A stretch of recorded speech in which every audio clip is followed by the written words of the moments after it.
Bagian terbaik dalam hidup kita mempermuliakan nama Tuhan itu kalau kehidupan kita di tengah-tengah masyarakat itu bisa jadi kesaksian yang baik.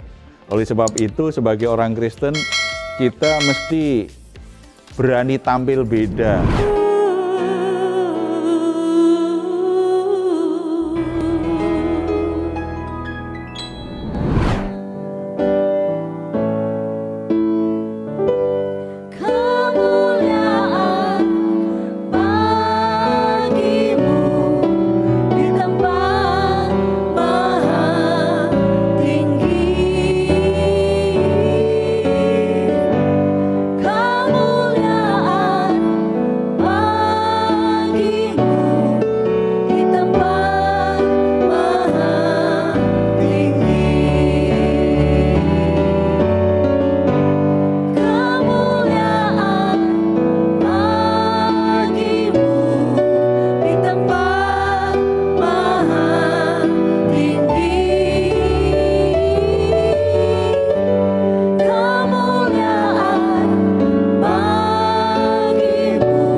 Salam, God lover yang dikasihi oleh Tuhan Yesus, senang boleh bersama kembali dalam program Raise and God. Bersama-sama kita akan menghampiri, menikmati hadirat Tuhan, mempersembahkan korban syukur kita dan merenungkan kebenaran firman Tuhan yang akan memberi kita ketenangan hati, memberi kita arah bagaimana kita melewati berbagai permasalahan dalam hidup kita.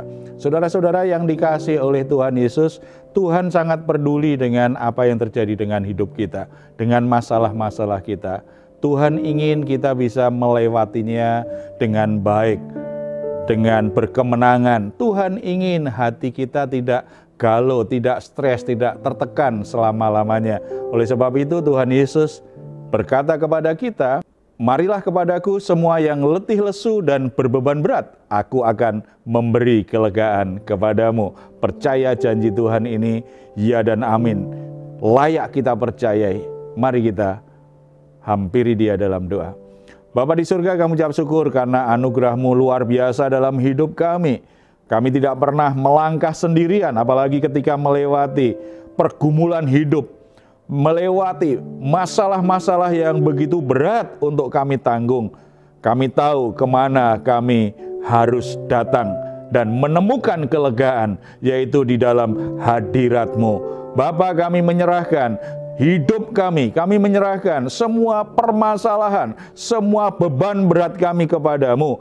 Kami sangat percaya dalam belas kasihan dan anugerah-Mu, Engkau akan memberi kami kelegaan, memberi kami ketenangan, memberi kami hikmat untuk bisa mengerti apa yang harus kami lakukan. Bahkan Engkau bekerja dengan cara-Mu yang tidak terbatas, membuka jalan keluar bagi kami, supaya kami bisa melewati semua permasalahan itu dengan berkemenangan. Tidak ada alasan bagi kami menyerah, tidak ada alasan bagi kami terus tertekan, terus stres, tetapi selalu ada pengharapan di dalam Engkau. Bapa, kami membawa korban syukur kami kepadamu, terimalah pujian penyembahan kami.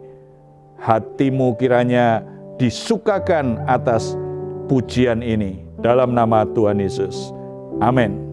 Bagian terbaik dalam hidup kita mempermuliakan nama Tuhan itu kalau kehidupan kita di tengah-tengah masyarakat itu bisa jadi kesaksian yang baik.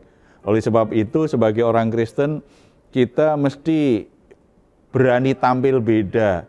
Bukan karena kita ingin mendapat perhatian atau karena kita ingin mencari pujian orang. Berbeda di sini dalam arti hidup kita harus memancarkan iman kita yang sesungguhnya.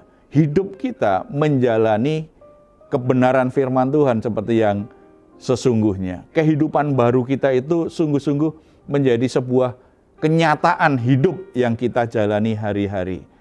Saudara-saudara yang dikasihi oleh Tuhan Yesus, ada banyak orang Kristen kadang-kadang menjadi batu sandungan dan orang akhirnya kan berkata, tidak ada bedanya ikut Tuhan sama ikut setan.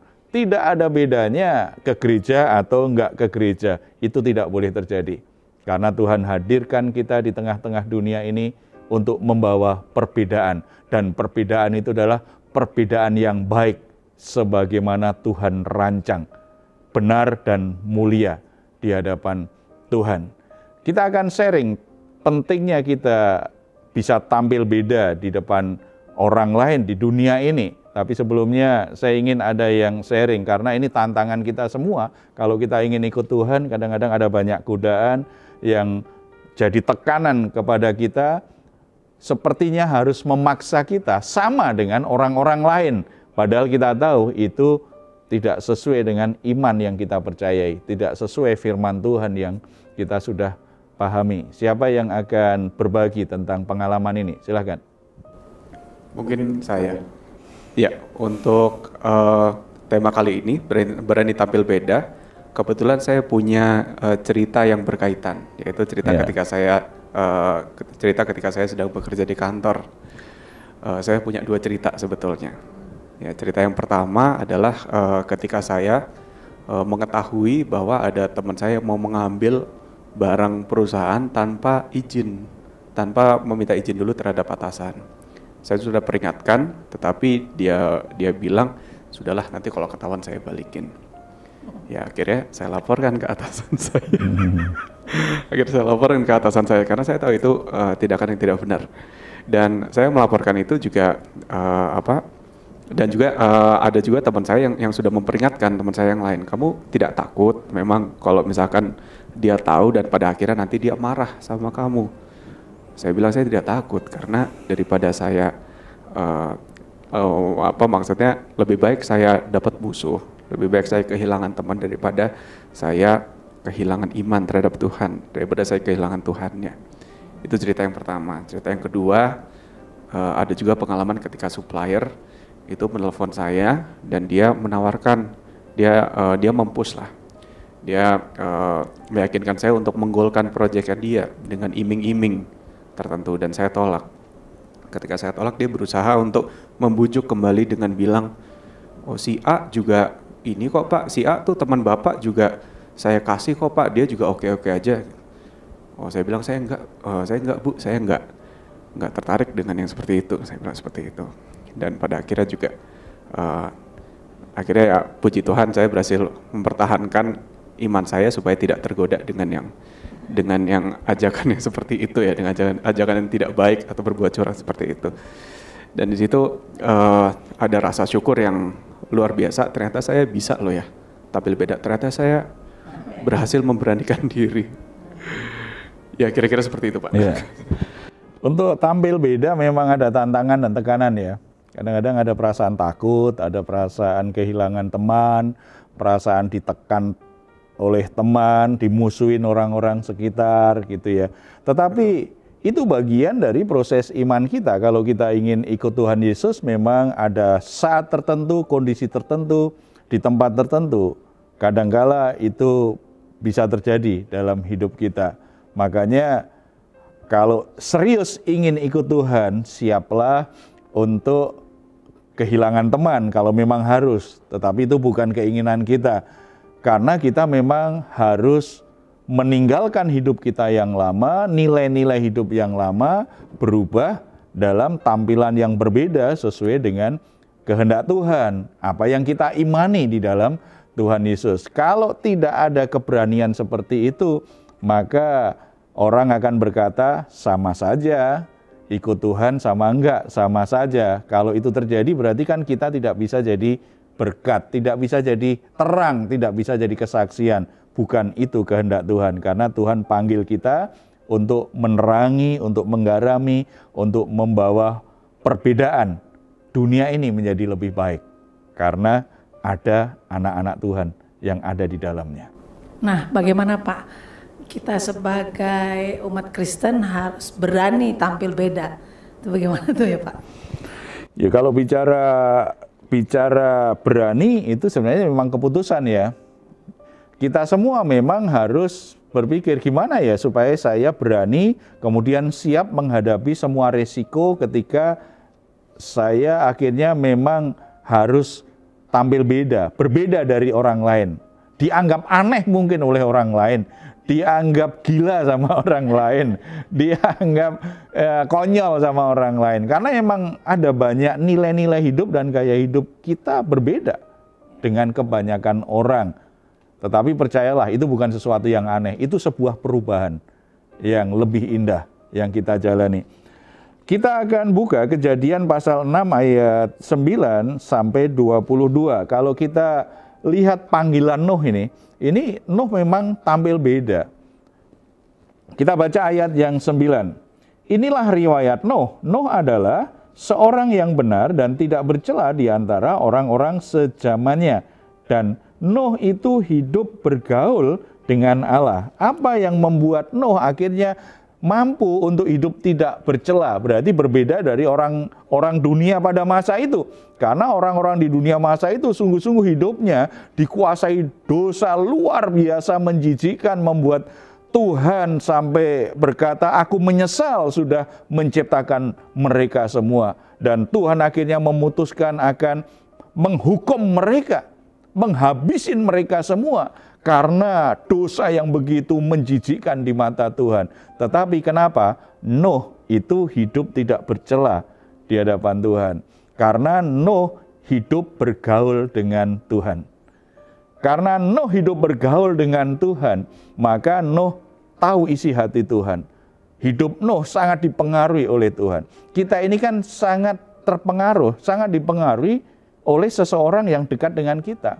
Makanya kalau kita bergaul dengan orang berdosa, kita akan mudah jatuh dalam dosa. Kita bergaul dengan orang yang suka gosip, kita jadi juga penggemar gosip. Kita bergaul dengan orang yang suka mabuk-mabukan, kita akan jadi pemabuk. Kita bergaul dengan orang yang pakai narkoba, kita akan mudah masuk dalam kebiasaan untuk memakai narkoba. Kita sangat dipengaruhi orang yang dekat. Kita dekat dengan siapa, itu sangat mempengaruhi, sebagaimana kita juga mempengaruhi dia. Apalagi kalau kita dekat dengan seseorang yang punya wibawa, punya karisma yang begitu besar, maka kita sangat dipengaruhi sekali sama orang itu. Nah, kalau dengan bergaul dengan manusia saja, itu kita bisa terpengaruh, apalagi bergaul dengan Tuhan yang sempurna, yang luar biasa, yang begitu hikmat yang luar biasa, memiliki hikmat luar biasa, kekudusan yang tiada tercela. Ketika kita bergaul dengan Tuhan, maka kita akan dipengaruhi oleh kekudusan Tuhan, dipengaruhi oleh hikmatnya Tuhan, dipengaruhi oleh wibawanya Tuhan, dipengaruhi oleh hal-hal yang baik, yang benar, yang dari Tuhan. Nuh hidup tidak bercela karena bergaul dengan Tuhan. Lebih dari bergaul dengan orang-orang yang berdosa di masa itu. Banyak orang Kristen pengen berubah hidupnya, pengen hidup menjadi baik, tetapi tetap aja bergaul dengan orang berdosa yang teman berdosanya dulu, ya akan kembali pada dosa-dosanya. Gitu. Jadi harus ada keputusan tegas, mau bergaul dengan siapa? Bergaul dengan Tuhan yang paling utama. Itu harus lebih dari bergaul dengan orang-orang di sekitar kita. Nah, kalau kita bergaul dengan Tuhan baik, kita pasti dengan orang sekitar baik. Jangan juga takut berkata begini, nanti kalau saya banyak memberi waktu berkualitas bergaul dengan Tuhan, saya kehilangan teman. Memang ada teman yang akan meninggalkan kita. Tetapi sebenarnya kalau kita bergaul dengan Tuhan, hati kita makin lama makin dimurnikan, dikuduskan. Kalau kita alami perubahan di dalam Tuhan, maka begitu kita bergaul dengan orang lain, pasti kita akan tampil beda. Kita menjadi pribadi yang memancarkan kemuliaan Tuhan, mengalirkan kasih Tuhan. Pikiran-pikiran kita sangat dipengaruhi oleh pikiran Tuhan, oleh kebenaran firman Tuhan. Itu akan membuat kita menjadi pribadi yang benar-benar memang seperti yang Rasul Paulus katakan. Kita menjadi surat terbukanya Tuhan Yesus. Orang bisa membaca hidup kita, ternyata tulisannya itu banyak cerita tentang Tuhan yang mengasihi kita. Tuhan yang bekerja dalam hidup kita. bergaul dengan Tuhan. Lebih dari semua kesibukan kita harus menjadikan hubungan kita dengan Tuhan harus lebih penting, harus lebih utama. Bahkan lebih dari semua aktivitas pelayanan kita, hubungan kita dengan Tuhan harus lebih utama. Jangan sampai kesibukan kerja, jangan sampai kesibukan pelayanan membuat kita nggak ada waktu untuk bergaul dengan Tuhan, untuk membangun hubungan yang dekat dengan Tuhan, untuk berkomunikasi, berdialog, berkonsultasi dengan Tuhan. Karena kesibukan yang luar biasa tidak boleh. Pelayanan tidak boleh merebut Tuhan dari hati kita. Tuhan yang utama. Karena saya mengasihi Tuhan, karena saya dekat dengan Tuhan, karena saya menghormati Tuhan, makanya saya melayani. Tidak boleh dibalik. Tidak boleh dibalik. Karena saya mengasihi pelayanan, karena suka melayani, maka ya kalau ada waktu saja bergaul dengan Tuhan. Itu terbalik. Itu akan membuat hidup kita rapuh dan kita akan mudah jatuh dalam pencobaan. Kita akan tampil beda, tetapi bedanya beda yang jadi batu sandungan. Bukan beda yang jadi kesaksian yang baik. Jadi kekuatan untuk tampil beda apa? Yang pertama berarti bergaul dengan Tuhan. Memiliki hubungan yang dekat dengan Tuhan. Yang kedua, ini yang dilakukan Nuh ya. Yang pertama dia bergaul dengan Tuhan, maka hidupnya tidak bercela. Kemudian setelah Nuh mendapatkan anugerah untuk membangun bahtera yang begitu besar, setelah mendengar semuanya, ayat 22.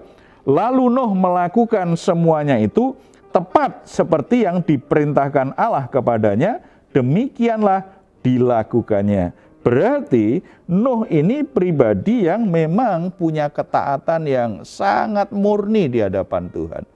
Dia melakukan apa yang diperintahkan Tuhan, tepat seperti yang diperintahkan Tuhan.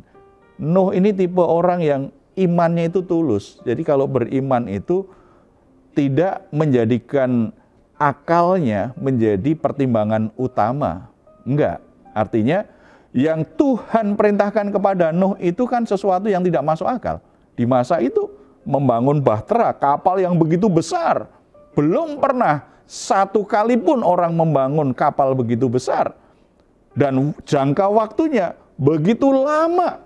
Dia diolok-olok orang, dia dilecehkan orang, dihina orang, dianggap orang gila ini. Tetapi bagi Nuh, perintah Tuhan segalanya. Kenapa dia sampai bisa seperti itu? Karena dia bergaul akrab dengan Tuhan. Dia tahu betul bahwa Tuhan itu tidak pernah mempermainkan dia. Bahwa Tuhan itu tidak akan membuat hidupnya menderita. Tuhan tahu betul bahwa Tuhan itu ketika dia memberi perintah, itu pasti satu kebenaran. Sesuatu yang memang benar. Dia lakukan, dia percaya, dia lakukan tepat seperti yang diperintahkan Tuhan.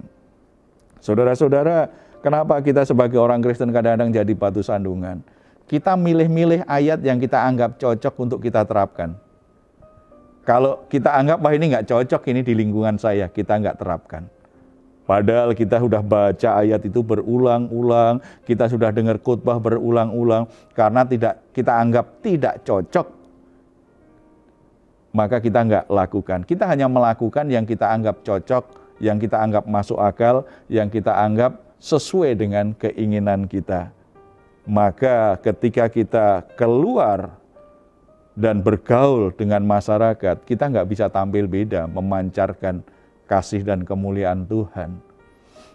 Bukan kita yang menentukan ayat mana yang harus kita lakukan, tetapi Tuhan yang menentukan ayat mana yang harus kita lakukan. Makanya kalau kita jadi orang Kristen, jangan kita yang menentukan ayat ini cocok untuk aku, ayat ini enggak cocok, ini untuk orang lain saja.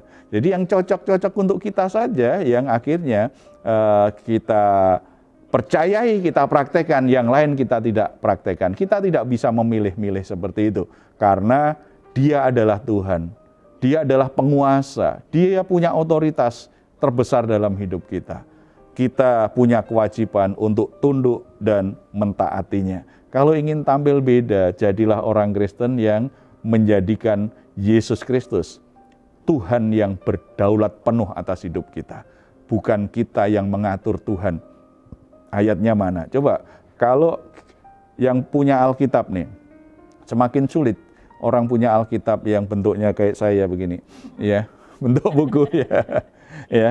Coba lihat yang digaris bawahi, dikasih garis bawahnya atau dikasih stabilo, kira-kira ayat-ayat yang seperti apa? Ayat yang cocok untukku, yang nggak cocok dilewatkan. Apalagi ayat yang memerintahkan kita untuk bertobat, memerintahkan kita untuk melepaskan hak kita, memerintahkan kita untuk meninggalkan keinginan-keinginan hawa nafsu kita, yang sifatnya perintah, yang sifatnya kita nggak suka, yang sifatnya pengorbanan, penyangkalan diri. Mungkin jarang dikasih tanda, tetapi kalau ayat-ayat yang menguntungkan, yang kita sukai, yang cocok, itu kita kasih tanda betul, kita hafal, kita tulis, kita tempel di dinding, karena kita punya alasan, Tuhan harus penuhi ini, Tuhan harus penuhi ini.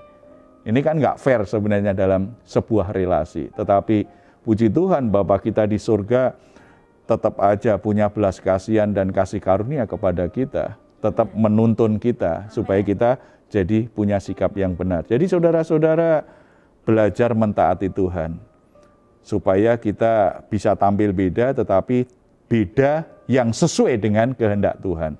Memang ada risiko, ada orang yang tidak suka, ada orang yang meninggalkan kita, ada orang yang membenci kita. Itu bagian dari jalan hidup murid-murid Kristus.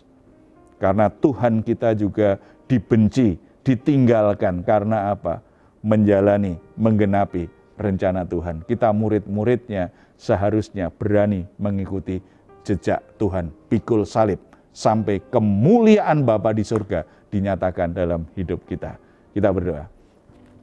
Bapa di surga, kami ucap syukur karena anugerah-Mu luar biasa sudah menyelamatkan kami dari dosa dan memindahkan kami dari gelap menuju terang-Mu yang ajaib. Tuhan ingin hidup kami menyatakan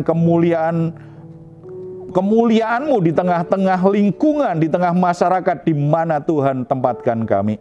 Tuhan ingin kami tampil beda sebagai saksi-saksi Kristus, sebagai surat Kristus yang terbuka, di mana melalui hidup kami, kasih Tuhan bisa dibaca orang lain, kemurahan Tuhan, kebaikan Tuhan, kebenaran Tuhan bisa dilihat orang lain, bahkan mengalir melalui hidup kami untuk mereka.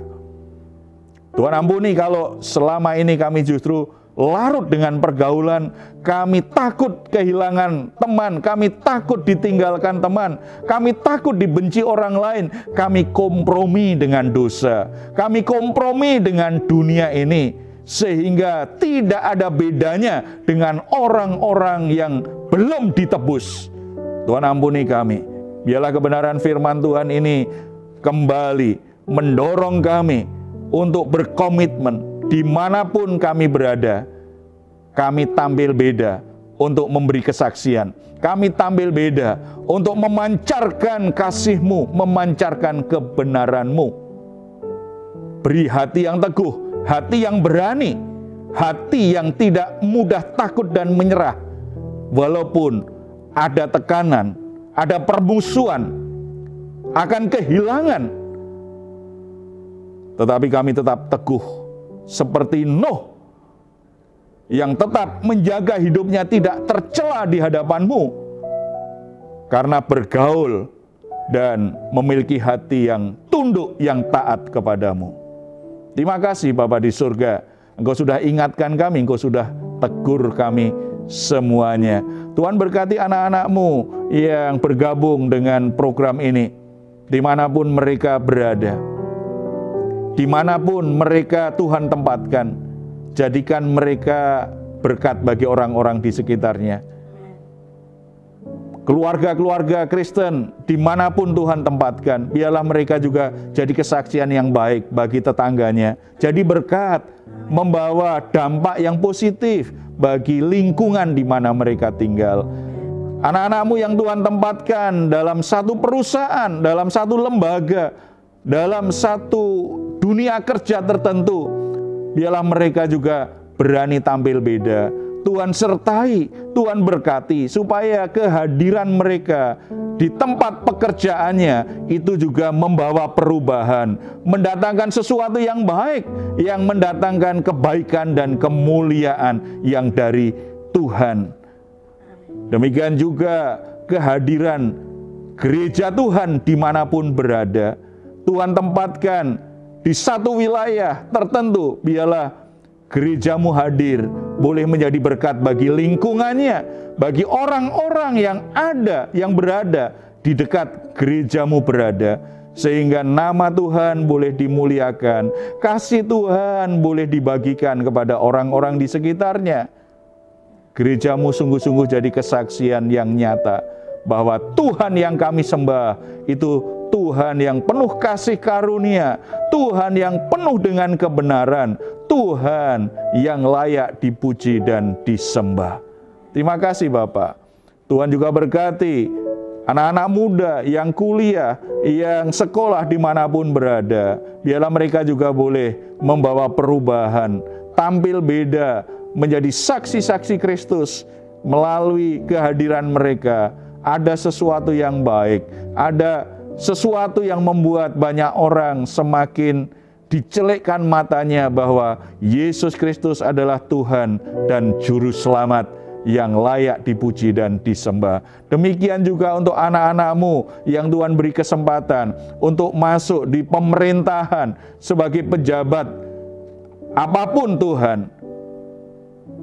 Kehadiran anak-anakmu kiranya juga boleh tampil beda, menjadi kesaksian tentang kebenaran, tentang kejujuran, tentang integritas, tentang karakter yang baik, sehingga mereka juga mendatangkan kemuliaan, menjadi berkat bagi orang-orang di sekitarnya. Jangan justru mereka menjadi contoh yang buruk dari orang-orang di sekitarnya. Tuhan teguhkan hati semua anak-anakmu dimanapun berada, selalu jadi berkat, selalu memancarkan kasih kebenaran dan kemuliaan Tuhan. Terpuji namamu dalam nama Tuhan Yesus. Amin.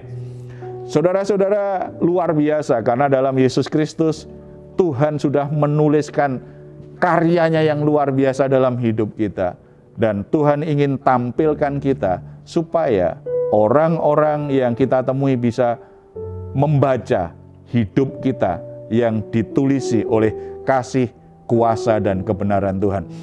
Kalau saudara-saudara memiliki pergumulan saat ini, jangan ragu untuk menghampiri Tuhan. Kalau saudara membutuhkan dukungan doa, silahkan juga untuk menuliskannya di nomor telepon yang tertera di layar saudara. Tim doa kami akan mendukung saudara dalam doa. Percayalah, di dalam Tuhan selalu ada pengharapan, ada pertolongan. Tuhan akan menjawab doa-doa kita. Kalau saudara ingin memberikan komentar, silahkan menuliskannya di ruang komentar di channel Diaspora TV. Kami tunggu.